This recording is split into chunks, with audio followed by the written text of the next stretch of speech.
கோவில்பட்டி வட்டார போக்குவரத்து அலுவலகத்தில் மாறு வேடத்தில் வந்து லஞ்ச ஒழிப்புத்துறை போலீஸ் அதிரடி சோதனை நடத்தினார்கள். இது தொடர்பான கூடுதல் விவரங்களோடு இணைகிறார் செய்தியாளர் மகேஸ்வரன். சோதனை தொடர்பான விவரங்களை பதிவு செய்யலாம். பாலவேல் தூத்துக்குடி மாவட்டம் கோவில்பட்டியில் இருக்கக்கூடிய கடலையூர் சாலையில் கோவில்பட்டி வட்டார போக்குவரத்து அலுவலகம் செயல்பட்டு வருகிறது.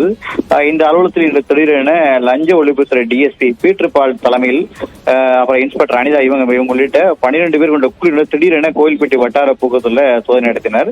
இதுல சில லஞ்ச ஒழிப்பு போலீசார் கைலி மற்றும் காக்கி டிரைவர் நடத்துனர் இந்த மாதிரி சாதாரண மக்கள் மாதிரி உள்ள போய் சோதனையில் ஈடுபட்டு வராங்க. லஞ்ச சோதனால அந்த அலுவலகத்துடைய மெயின் கேட்டு பூட்டப்பட்டுள்ளது. அது மட்டுமின்றி வட்டார போக்குவரத்து அலுவலகத்திற்கு பல்வேறு பணிகள் நிமித்தம் வந்த பொதுமக்கள் வெளியே அனுப்பப்பட்டிருக்காங்க. தற்போது வட்டார போக்குவரத்து அலுவலர் அப்புறம் அது அங்குள்ள ஆய்வாளர் மற்றும் அலுவலக ஊழியரிடம் பூட்டப்பட்ட ஒரு அறையில் விசாரணை நடைபெற்று வருது. அது மட்டுமின்றி வட்டார போக்குவரத்தில் இருக்கக்கூடிய அந்த டிரைவிங் ஸ்கூல் உரிமையாளர்கள், ஆம்னி பேருந்து, மினி பேருந்து உரிமையாளர்கள் அவங்க எல்லாத்தையுமே ஒரு அறையில் வச்சிருக்காங்க. வச்சு அவங்களுடைய மொபைலும் பறிமுதல் செய்யப்பட்டு தொடர்ச்சியாக விசாரணை நடத்தப்பட்டு வருது. இது லஞ்ச போலீசார்கள் பல்வேறு முறைகேடு தொடர்பாக புகார் வந்ததால் தற்போது விசாரணை நடைபெற்று வருவதாகவும் அங்கு அலுவலகத்தில் இருந்த பணங்கள் கைப்பற்றப்பட்டிருக்கு. அந்த பணத்திற்கு எல்லாம் முறையாக கணக்கு இருக்கா இல்லையா என்பது குறித்து நம்ம ஆய்வு பண்ணிட்டு வரோம். நன்றி மகேஸ்வரன், விரிவான விவரங்களுக்கு.